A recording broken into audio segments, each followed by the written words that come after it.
Hello दोस्तों, स्वागत है आपका जीके गाइड चैनल में। आज हम बायोलॉजी के टॉपिक को कवर करेंगे। आज हम बायोलॉजी में जीव विज्ञान की प्रमुख शाखा के बारे में पढ़ेंगे। तो चलते हैं सेशन की ओर। एपीकल्चर मधुमक्खी पालन का अध्ययन कहलाता है। एपीकल्चर को मधुमक्खी पालन का अध्ययन कहते हैं। मकड़ियों का अध्ययन क्या कहलाता है? एरेनियोलॉजी। मकड़ियों का अध्ययन एरेनियोलॉजी कहलाता है। उड़ने वाले जंतुओं का अध्ययन एयरोबायोलॉजी कहलाता है। उड़ने वाले जंतुओं का अध्ययन एयरोबायोलॉजी कहलाता है। आंतरिक रचना का अध्ययन शारीरिकी कहलाता है। आंतरिक रचना का अध्ययन शारीरिकी कहलाता है या एनाटॉमी। रक्त वाहिका और लसिका का अध्ययन क्या कहलाता है? एंजियोलॉजी। इसे परिसंचरण तंत्र का अध्ययन भी कहते हैं। परिसंचरण तंत्र का अध्ययन या रक्त वाहिकाओं और लसिकाओं का अध्ययन एंजियोलॉजी कहलाता है। मानव विकास का अध्ययन एंथ्रोपोलॉजी कहलाता है। मानव विकास का अध्ययन एंथ्रोपोलॉजी कहलाता है या मानव के सांस्कृतिक विकास का अध्ययन को एंथ्रोपोलॉजी कहते हैं। जीवाणुओं का अध्ययन क्या कहलाता है? बैक्टीरियोलॉजी या जीवाणु विज्ञान। जीवाणुओं का अध्ययन जीवाणु विज्ञान या बैक्टीरियोलॉजी कहलाता है। जीव तंत्र के भौतिक पहलू का अध्ययन बायोफिजिक्स कहलाता है। जीव तंत्र के भौतिक पहलू का अध्ययन बायोफिजिक्स कहलाता है। जीवों की रासायनिक प्रतिक्रियाओं का अध्ययन जैव रसायन कहलाता है। जीवों की रासायनिक प्रतिक्रियाओं का अध्ययन जैव रसायन कहलाता है।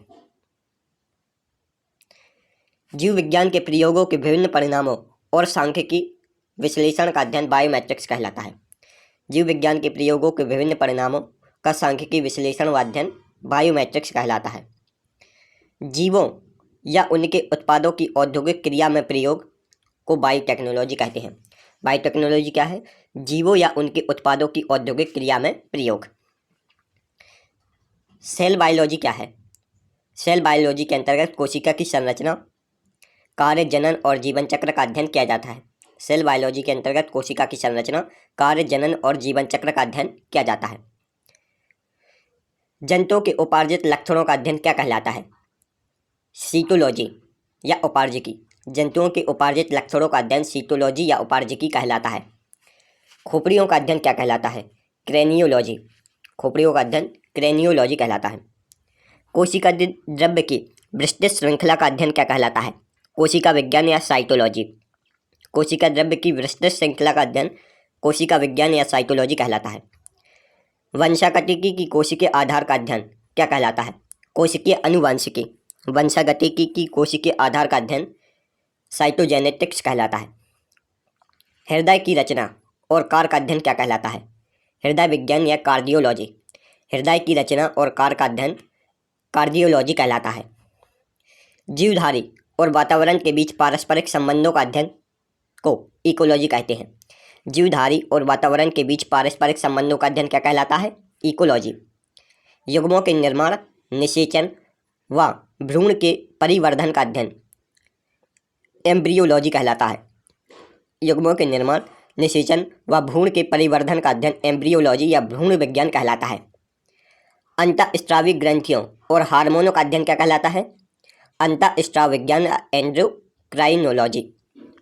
अंतःस्रावी ग्रंथियों और हार्मोनों का अध्ययन एंडोक्राइनोलॉजी कहलाता है। मानव जाति का अध्ययन क्या कहलाता है? इथनोग्राफी। मानव जाति का अध्ययन इथनोग्राफी कहलाता है। कीटों के जीवन चक्र का अध्ययन को एंटोमोलॉजी कहते हैं।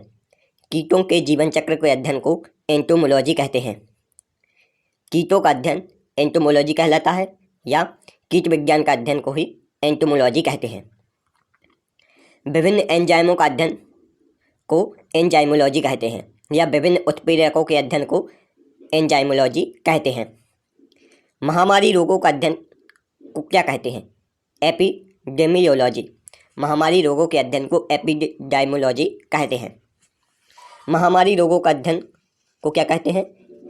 एपिडेमियोलॉजी। प्राणियों के व्यवहार के अध्ययन को क्या कहते हैं? इथोलॉजी। या जंतुओं के व्यवहार का अध्ययन या जीवों के प्रजातीय गुणों के अध्ययन को इथोलॉजी कहते हैं। मानव जाति की पीढ़ियों को प्रभावित करने वाले कारकों का अध्ययन यूजेनिक्स कहलाता है। मानव जाति की पीढ़ियों को प्रभावित करने वाले कारकों का अध्ययन यूजेनिक्स कहलाता है। वातावरण में परिवर्तन का मानव समाज की भविष्य का सुधार करना।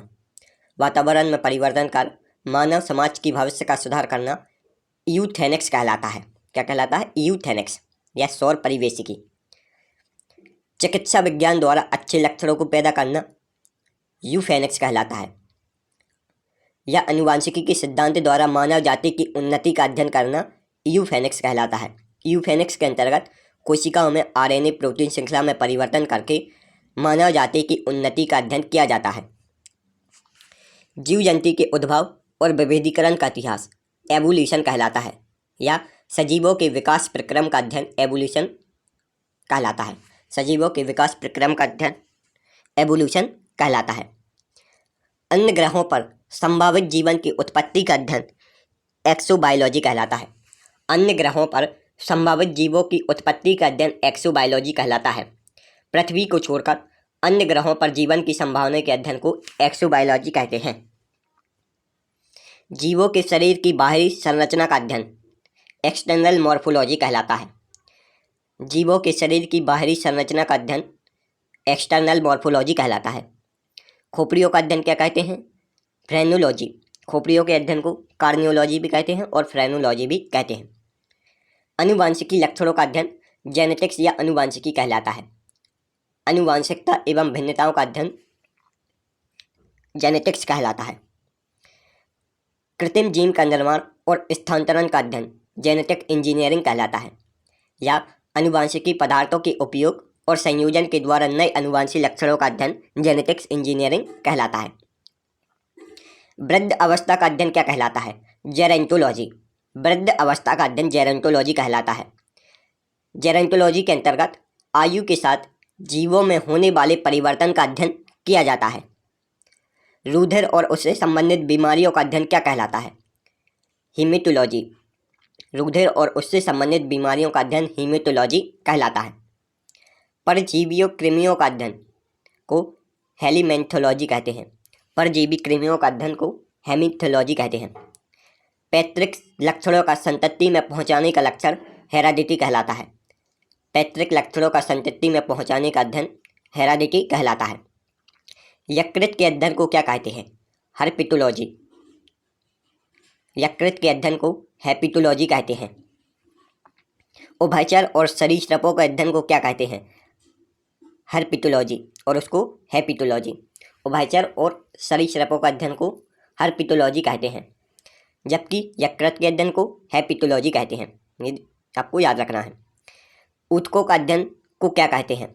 हिस्टोलॉजी। ऊतक को ही तंतु कहते हैं। यह तंतुओं के अध्ययन को हिस्टोलॉजी कहते हैं।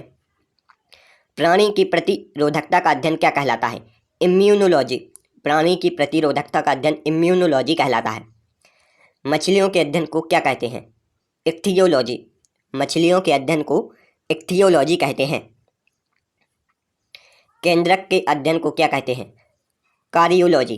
केंद्रक का अध्ययन कार्डियोलॉजी कहलाता है। पेशीय गतियों का अध्ययन क्या कहलाता है? काइनेसियोलॉजी। पेशीय गतियों का अध्ययन काइनेसियोलॉजी कहलाता है। तालाब व झीलों में रहने वाले जीवों के अध्ययन को लाइमिनोलॉजी कहते हैं। यह सरोवर विज्ञान। तालाबों व झीलों में रहने वाले जीवों के अध्ययन को लाइमिनोलॉजी या सरोवर विज्ञान कहते हैं। स्तनधारियों का अध्ययन क्या कहलाता है? मैमोलॉजी।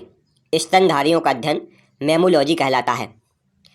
मोलस्का संघ के जीवों का अध्ययन क्या कहलाता है? मोलेकोलॉजी। मोलस्का संघ के जीवों का अध्ययन मोलेकोलॉजी कहलाता है। सूक्ष्म जीवों का अध्ययन क्या कहलाता है? माइक्रोबायोलॉजी। सूक्ष्म जीवों का अध्ययन माइक्रोबायोलॉजी कहलाता है। जीवों के रासायनिक स्तर पर अध्ययन जीवों का रासायनिक स्तर पर अध्ययन आवरिक जीव विज्ञान या मॉलिक्यूलर बायोलॉजी कहलाता है। या आवरिक स्तर पर जंतुओं की रासायनिक क्रियाओं का अध्ययन को ही मॉलिक्यूलर बायोलॉजी कहते हैं। पौधों और जीवों के आकार, प्रकार और रचने के अध्ययन को मॉर्फोलॉजी कहते हैं। जीवों और पौधों के आकार, प्रकार और रचना के अध्ययन को मॉर्फोलॉजी कहते हैं। कवकों का अध्ययन माइकोलॉजी कहलाता है। कवक का अध्ययन क्या कहलाता है? माइकोलॉजी। पेशीय गतियों का अध्ययन या पेशियों का अध्ययन मायोलॉजी कहलाता है, जबकि कवक का अध्ययन माइकोलॉजी और यहाँ पेशियों का अध्ययन मायोलॉजी कहलाता है। 2 माह से कम आयु के बच्चों का अध्ययन नियोनेटोलॉजी कहलाता है। 2 माह से कम आयु के बच्चों का अध्ययन नियोनेटोलॉजी कहलाता है। तंत्रिका तंत्र का अध्ययन क्या कहलाता है? न्यूरोलॉजी या मस्तिष्क के रोगों के अध्ययन को ही न्यूरोलॉजी या न्यूटोलॉजी कहते हैं। तंत्रिका तंत्र के अध्ययन को क्या कहते हैं? न्यूरोलॉजी या न्यूटोलॉजी। ये दोनों चीज़ें आपको याद रखना है। रोगों का वर्गीकरण क्या कहलाता है? नोसोलॉजी। रोगों का वर्गीकरण को नोसोलॉजी कहते हैं। दांतों का अध्ययन को ओडोंटोलॉजी कहते हैं। दांतों का अध्ययन ओडोंटोलॉजी कहलाता है या दंत विज्ञान। ट्यूमर का अध्ययन या कैंसर का अध्ययन ओन्कोनोलॉजी कहलाता है। ट्यूमर का अध्ययन ओन्कोनोलॉजी कहलाता है। विभिन्न जीवन चक्रों का अध्ययन या जीवन वृत्ति का अध्ययन ओंटोजेनी कहलाता है। विभिन्न जीवन चक्रों का अध्ययन ओंटोजेनी कहलाता है। विभिन्न अंगों का अध्ययन ऑर्गेनोलॉजी कहलाता है। विभिन्न अंगों का अध्ययन ऑर्गेनोलॉजी कहलाता है। पक्षियों का अध्ययन क्या कहलाता है? ऑर्निथोलॉजी। पक्षियों का अध्ययन ऑर्निथोलॉजी कहलाता है। सर्पों के अध्ययन को क्या कहते हैं? ऑर्फियोलॉजी। सर्पों के अध्ययन को ऑर्फियोलॉजी कहते हैं। अस्थियों का अध्ययन क्या कहलाता है? ऑस्टियोलॉजी। अस्थियों के अध्ययन को ऑस्टियोलॉजी कहते हैं। जीवाश्मों के अध्ययन को क्या कहते हैं? पैलियोंटोलॉजी। जीवाश्मों के अध्ययन को पैलियोंटोलॉजी कहते हैं। परजीवियों के अध्ययन को क्या कहते हैं? पैरासिटोलॉजी। पैरासिटोलॉजी परजीवियों का अध्ययन कहलाता है या परजीवी विज्ञान। रोगों की प्रकृति, लक्षणों और कारकों के अध्ययन को क्या कहते हैं? पैथोलॉजी। पैथोलॉजी के अंतर्गत रोगों की प्रकृति, लक्षणों और कारकों को अध्ययन किया जाता है। शरीर के विभिन्न भागों के कार्य और कार्यविधियों के अध्ययन को फिजियोलॉजी कहते हैं। शरीर के विभिन्न भागों के कार्य और कार्यविधियों के अध्ययन को फिजियोलॉजी कहते हैं।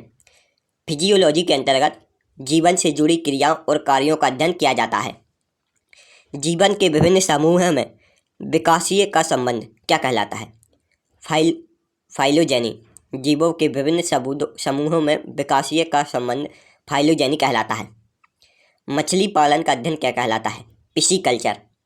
पिसीकल्चर मछली पालन का अध्ययन पिसीकल्चर कहलाता है। प्रोटोजुआ का अध्ययन क्या कहलाता है? प्रोटोजूलॉजी। प्रोटोजुआ का अध्ययन प्रोटोजूलॉजी कहलाता है।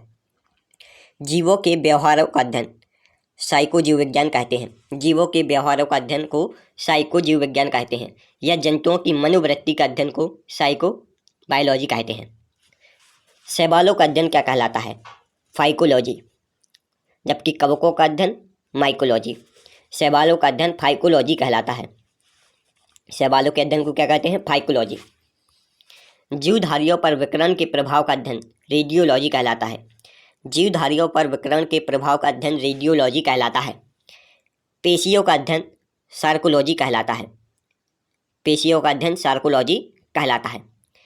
छिपकलियों का अध्ययन क्या कहलाता है? सारोलॉजी।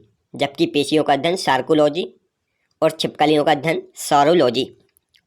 रेशम कीट का अध्ययन सेरीकल्चर कहलाता है। रेशम कीट का अध्ययन सेरीकल्चर कहलाता है। रुधिर व सीरम का अध्ययन सेरोलॉजी कहलाता है। रुधिर या सीरम का अध्ययन सेरोलॉजी कहलाता है। हड्डियों के जोड़ों का अध्ययन सिंडेस्मोलॉजी कहते हैं। हड्डियों के जोड़ों के अध्ययन को सिंडेस्मोलॉजी कहते हैं। जीवों के नामकरण और वर्गीकरण का अध्ययन टैक्सोनॉमी कहलाता है। जीवों के नामकरण और वर्गीकरण का अध्ययन टैक्सोनॉमी कहलाता है। प्राणियों के शरीर के रचनात्मक संगठन का अध्ययन को टैक्टोलॉजी कहते हैं। प्राणियों के शरीर के रचनात्मक संगठन या अध्ययन को टैक्टोलॉजी कहते हैं। जहर और उसके प्रभावों के अध्ययन को टॉक्सियोलॉजी कहते हैं या विषों के अध्ययन को ही टैक्सोलॉजी कहते हैं। पोषण विज्ञान का अध्ययन क्या कहलाता है? ट्रफोलॉजी। पोषण विज्ञान का अध्ययन ट्रफोलॉजी कहलाता है। मूत्र और उससे संबंधित रोगों का अध्ययन क्या कहलाता है? यूरोलॉजी। मूत्र और उससे संबंधित रोगों का अध्ययन यूरोलॉजी कहलाता है। केचुआ पालन क्या कहलाता है? Vermi culture. केचुआ पालन को वर्मी कल्चर कहते हैं। विषाणुओं का अध्ययन क्या कहलाता है? वायरोलॉजी। विषाणुओं का अध्ययन वायरोलॉजी कहलाता है। उद्देश्यहीन सूक्ष्मजीव जैसे डाई एटम का अध्ययन क्या कहलाता है? जूफाइटोलॉजी। उद्देश्यहीन सूक्ष्मजीव जैसे डाई एटम का अध्ययन जूफाइटोलॉजी कहलाता है। यदि आपको हमारा वीडियो अच्छा लगा तो आप हमारे चैनल को लाइक और सब्सक्राइब जरूर करें। Thanks for watching. मिलते हैं नेक्स्ट वीडियो में।